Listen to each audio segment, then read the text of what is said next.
Shamps and giggles. History, news, views, and reviews from a black perspective.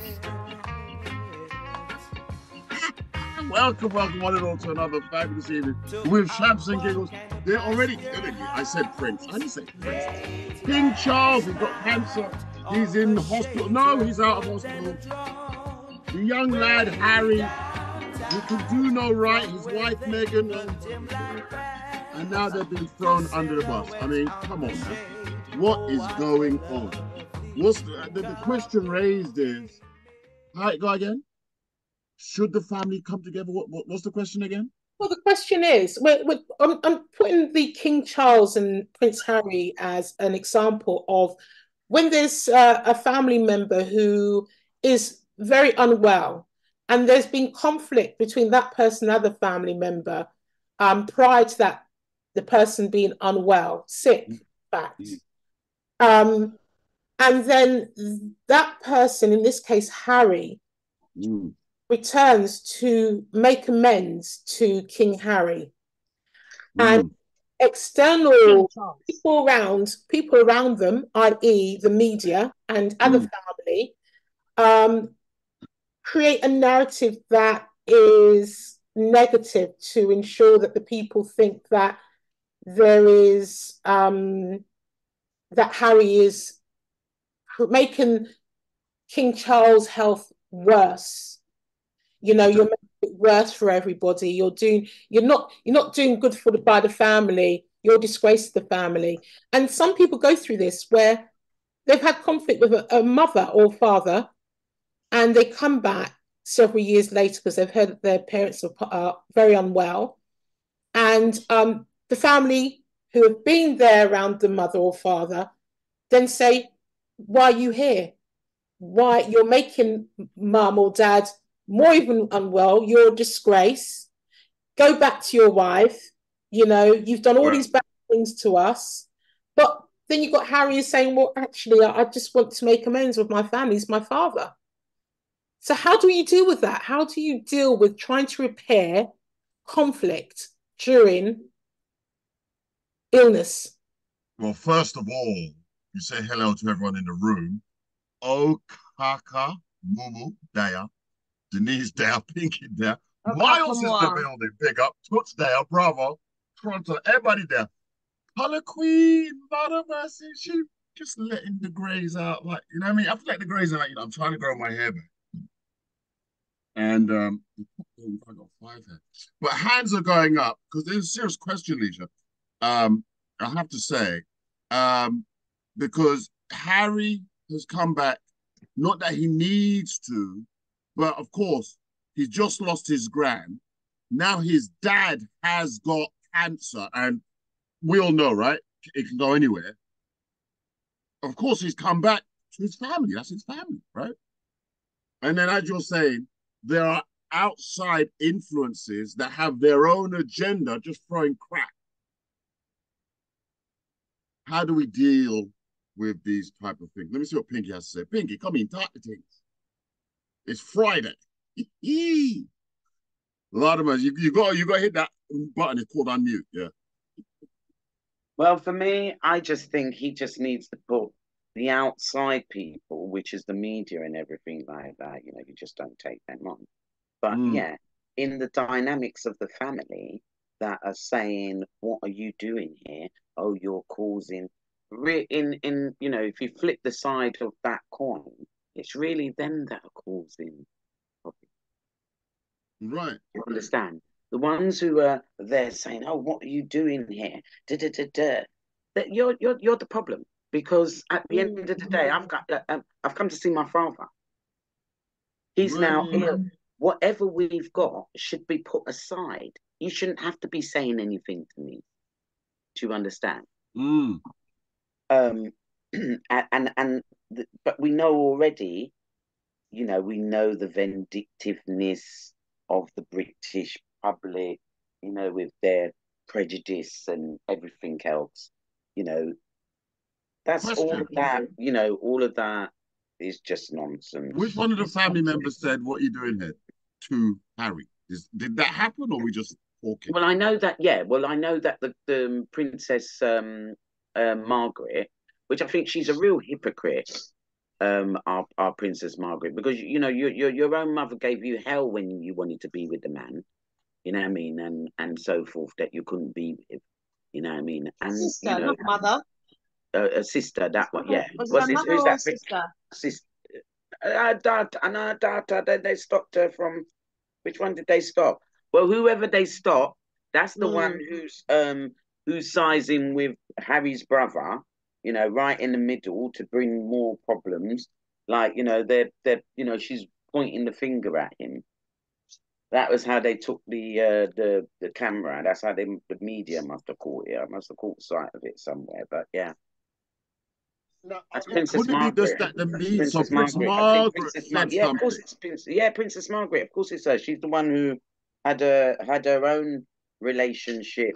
You see, the thing about this is that you know these same people who are doing the shouting and pointing and throwing their finger are the same people whose lives have been turned upside down. You know, they had the same pain in their own lives, in their own relationship. So they're And they've not going got to no make it sympathy right for today. Harry. They're not going to make it right for Harry because they're dysfunctional. So what you're saying is, hang on a minute. I mean, they made it right for themselves. How are they going to make it right for Harry? But hang on a minute. Princess, Absolutely, Princess, absolutely. You know, because Princess. they're still there with their in their feelings, aren't they? Now, is it that Princess Margaret slammed Harry's book, or did she attack him for coming to see his dad? Which way around is it? Well, let's whatever it. Well, you see how they like because we know, they always make a traps for fools, don't they? Because they like to twist people's worlds, don't they? That's Of the course. that's the thing. So we're not sure whether it is about the book or whether it is about him coming to see his dad. But either way, he's coming to see his dad, and they're making a big thing about it. Well, my dad's ill. What? How can you not think that he wouldn't come and see his father? I mean, are these people crazy? Well, that's right. I mean, Regardless, absolutely. Yeah, regardless, that's his dad. That's yeah, the king. absolutely. That's his dad. Yeah, yeah, Are yeah. they That's right. stupid? Why are you And going to be printing and they're all and the media and everybody? They're all a bunch of hypocrites. And those who are in the family that are pointing their fingers are no better because your own lives were distraught like that. So I don't expect you to do anything better, but I would expect you to be better. yeah, you know why they slam Harry? They just want to get on the Harry train, so to speak. That's what I. They That's can't my. stop. They just can't You know, stop. He's the target always. him because he married a black woman. I mean, let's just talk the things as Let's the things start the them is. team. Let's Hey, start the team. because William's not getting no flack.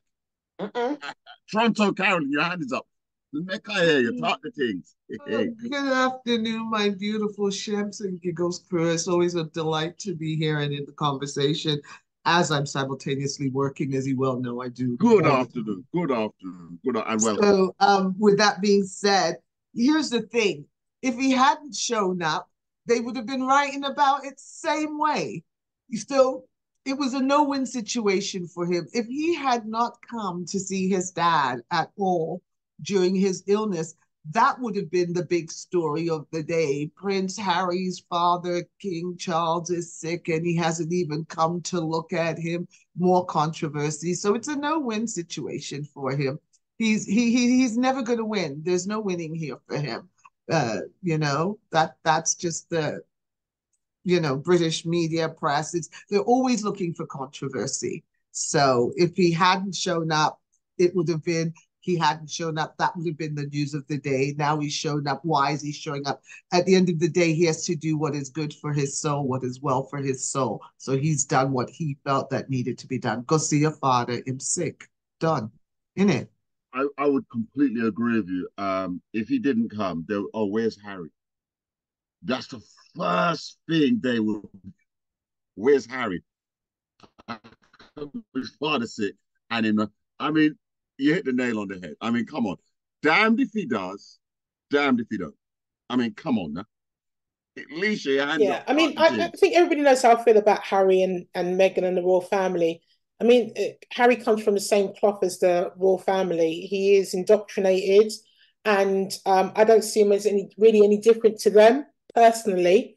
Mm. It just so happens he's just married a black woman, and that's it. So he's no different because he knows how everything works. He understands the optics of him being there and not being there. But on the second breath of this is that, I think some of what they're going through is almost relatable to a lot of us and what we go through in our families and our loved ones. But and this is the thing as well, especially in Caribbean people, like being a Caribbean person myself, we like to keep our things to ourselves. We don't want people to talk and so and chat about our business. When your mum's a little bit unwell and she don't want everybody to know, don't tell everybody my business, and all Right. that. Now there's an article on the Daily Mail now. This is where the family members start to stir the pot. Yeah. And I'm relating it to how some of our families could probably do the same thing. And one of the things they're mentioning here on the news and this website is that their concern is that could Harry release to the general media what medications, what sort of treatments he's going through at the moment?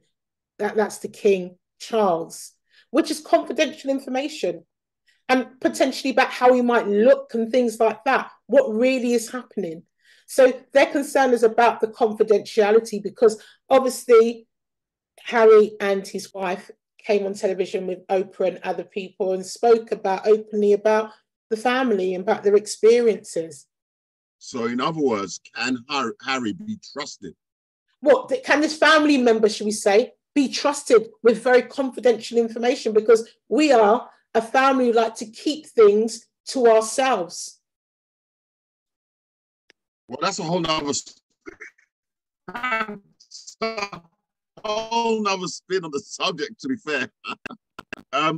Wow. Because the king taking chemo? That's been brought into question. I think it was GB News where that was brought up. And the king, apparently, he doesn't like chemo. Well, if you know Charles, you will know Charles don't like chemo. Charles don't like McDonald's. Charles don't like fast food.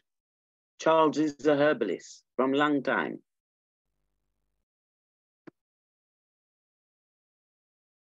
Right. So he's a natural guy. So that being said, would Harry reveal that he's taking alternative treatment? But isn't that also the media trying to hype up a situation? Because, of course, they're looking to, stir the pot. So I heard somebody say it, that probably the royal family, they're not paying attention to what the media is saying. They're just getting on with their daily lives. Well, I think the royal family need the media because the media keeps the royal family in the spotlight. So whatever the media is saying to spin things, as long as the royal family play along with the media are going to back them up. They're going to protect them with sending this narrative that Harry and Meghan, anybody else outside of that circle, is a bad influence on the royal family's name and what they stand for. So, It's the media that put out the crap. Yeah, because they're trying to stir the pot. It's the media that put out the crap. So at the end of the day, it's not. I don't think it's about the royal family playing anybody. They're the monarch. They're the monarch of this country. Okay, so it's not about anybody playing. You understand? It's whether they're removed. Well, interesting. Shug says the government are the liars. The government. Well, there you go. They're the main pawn. But the government hasn't spoken out in any way, shape, or form about Harry coming in and doing anything. But that's family. How could they? Right. So so it's just the media stirring the pot to see what people say. Yeah. And then whatever people say, they're going to jump on it. Yeah. Who listens to them? Do you watch their TV? I don't. Whose TV? The media's TV. Do you watch their TV? And the whole TV belongs to them, to be fair. Of course it belongs to them. So they say what news is news. And they're the ones who create this narrative, even with regards, and we're not saying that there's not a whole set of vicious, you know, British people out there who are not, you know, what do they call them? Trogs. You know, those little trogs, you know, that are there, you know, the little racist trogs that are there. Trolls. Trolls, sorry, that's the one. Oh, yeah. God, I can't keep up with all this word. The trolls that are there, the racist trolls, you know, we know that they're always there in their little clan, do you know what I mean? They have been. But that's the problem with the UK. When we start unfolding history, because it's really history and education that changes a racist, you know, because they've helped, you know, the media and you know, you help to push that narratives, even with the royal family. We know that there's black in the royal family. Even today, people don't even want to believe those things, you know, when you look back at their history. You understand? So it's actually changing the narrative, and that's what it's about. And Charles has to be a part of that too, because he's got to change it too. Shuggs has said that Winston, whoever he is, had a big say in shaping the Queen and Margaret. Winston, who's that? Churchill, probably. Yeah, I mean, in terms of media, they're always going to have spin doctors, aren't they? Whether it's for distraction or otherwise.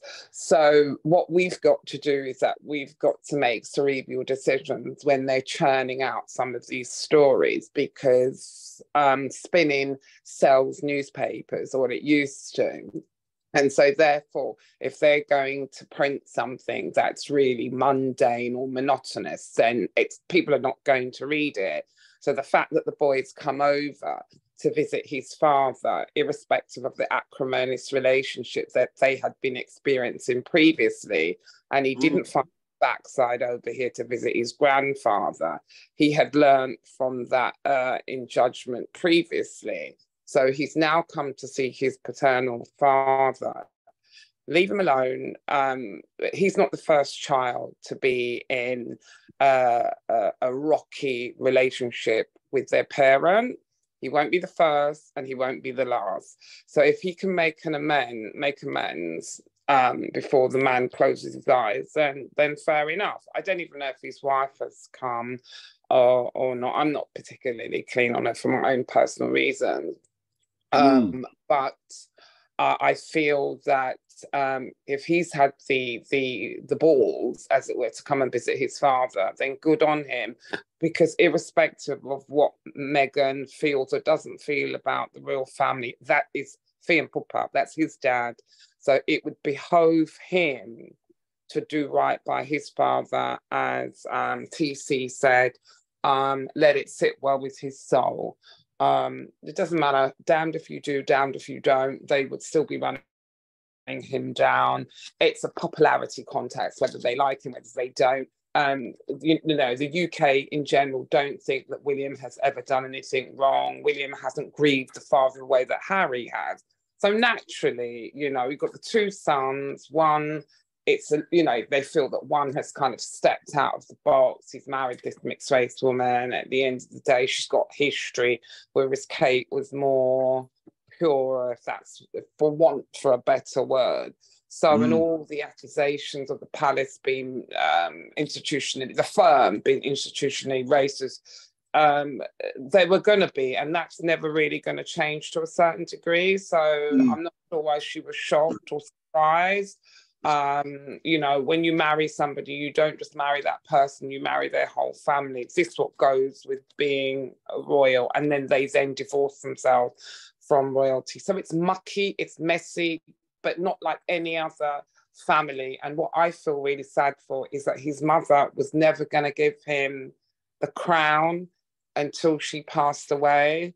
or under the circumstances, and she wasn't even alive to see him reign, and now he's now ill. So it's like a twisted fate, isn't it?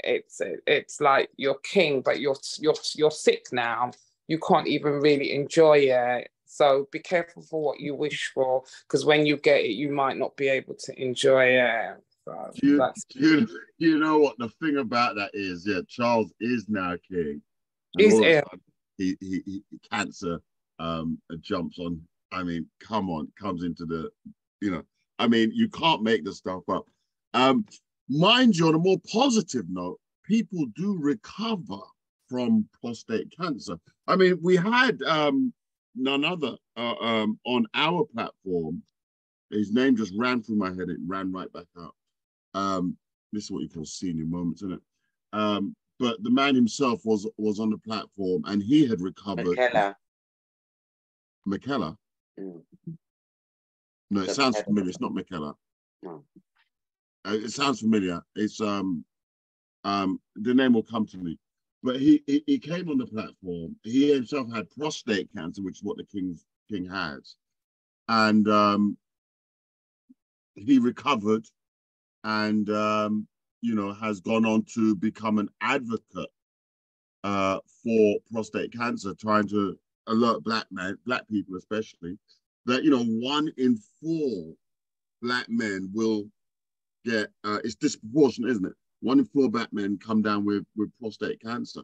And here we have the king, no less, with prostate cancer. And it is a wake-up call for all men to go get themselves checked out. Harlequin, your hands up, Dr. Yeah, I mean, Prince Charles will get the best possible treatment and the best possible doctors who specialise in this area. So they are really blowing it out of proportion, whereas one of our black men in our community, the 1 in 4, that, and obviously as well, back in the day, a lot of black men had this phobia that there would be a finger inserted into their bottom. And so therefore they didn't actually want to go and have the test, but they do it slightly differently now. And I think it's the ignorancy about prostate cancer. And if it's caught early, then there is successful treatment. And it's the awareness. So, it's about being aware. But in terms of Prince Charles, he'll get the best possible treatment. He'll get the best possible aftercare. I mean, look at when Princess Diana had a baby. She was coming out of hospital how many hours later, which made it really awful and difficult for us ordinary women, because we haven't got a nursery. We haven't got a nanny that's going to maybe latch the baby onto our breast while we sleep or something like that. So all of a sudden, we were getting, say, 10 days in the hospital after we had our baby. Then it went down to, I think, 7. Then it went down to 3. And then it went down to as soon as you push the child out. Yeah. Leave. Yeah. That's what they're at now. 24 hours and you're out now. Yeah, exactly. Yeah. So it's terrible. To visit. Yeah, okay for them, because they've got all the staff, all the people to take care of them, set the bath. He's got a valet that dresses him and all the rest of it. We haven't got that. So, and the medication that they want to maybe even give Afro-Caribbean people, a lot of the trials and that are not tested on Afro-Caribbean people. So they're giving us medication that's not even really suitable for us. So it's a myriad. It's a Pandora box. It really is. It really is.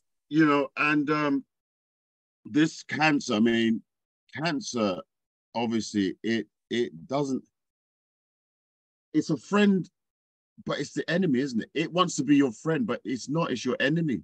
It's your enemy. It's not, cancer's not a friend. It's not a friend, but it finds its way into so many people's lives.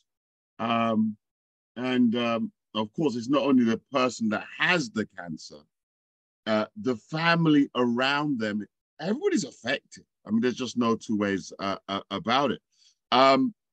George, you put your camera on. Did you have your hand up, mate? Oh, and this prostate cancer situation is absolutely devastating. I hate when I see the commercials. 1 in 2 people, that's 50% of people, 50% will in some way, shape, or form, come down with cancer. I mean, then the king gets it. Come on now. It's just ridiculous. And what does it say? We touched on the family relationships. Harry has every right to come see his father. Every right whatsoever. And the media of this here country really wants to sling their hook. I mean, there's no other way to put it. Tico, come in, have the last word. I was only going to say, it's so lucky that most of us on the platform here tonight don't have to worry about prostate cancer. It's a minority subject for us, really, isn't it? Well, no, because if your significant other has prostate cancer, then it becomes a hot topic for you. Women, you know, and as in case of, it is McKellar, isn't it? His wife. Errol McKellar. Errol McKellar, there you go. His wife admonished him to go get tested out. Go get checked out. Go get it sorted. And so, yeah, the majority of women on the platform, but we're all in the same, we're all in it together. It's just, you can't get away from it. George, I saw your hand briefly. Talk to things. Yeah, I was going to say exactly that. Actually, the women could be the most important people to play in all of this, because they're the ones that will bludgeon the man to go and get it done, whether that be your brother, your father, your uncle, your brother-in-law, your nephew. You know, like, you need to tell them to look out for the symptoms, because don't think it's just an old man's disease either, because it's not. It generally, you know, the statistics show that older men do get it, but it's still not just to that. You know, there's younger men that get it as well. You know, it is such a valid point that you raised there, George. I mean, cancer is it really is an enemy, but it tries to make friends with everyone. And, you know, it's not just old. Yeah, it can catch you at any age. Tico, talk to things. Sorry, I can't take my hand off. It's a mistake. It shouldn't be up. I'm so sorry. Oh, no worries. But when we come back, we're going to have to go to break. Interesting what you said. You know, women, you do play a huge part. And we have to look at all of it. We've got so much subjects to discuss, by the way. Of course we do, because we get breast cancer as well. So there you are. And breast cancer, of course. There you are. All of them. Yes. So, you know and when you're in it, you're in it. You got to be there. Yeah. You know, it's a support system, isn't it? Breast cancer, prostate, whatever the cancer might be. Yeah. It's a support system that has to be around you to help you through.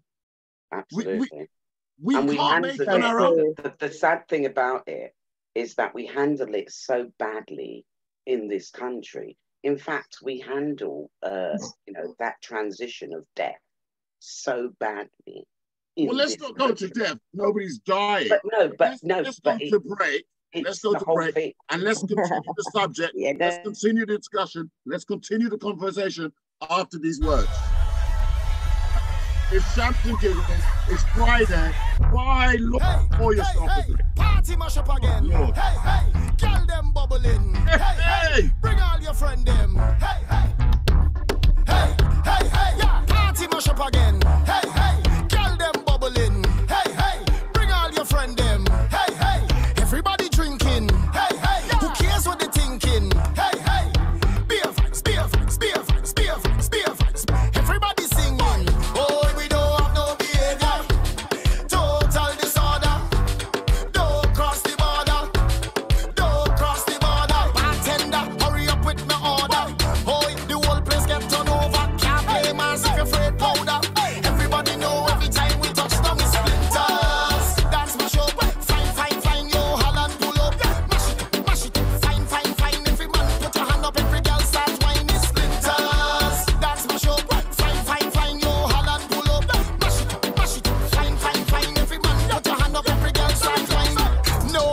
Drink like we, none of them can fit like we, can't have energy like we, full of stamina, full of vibes like we.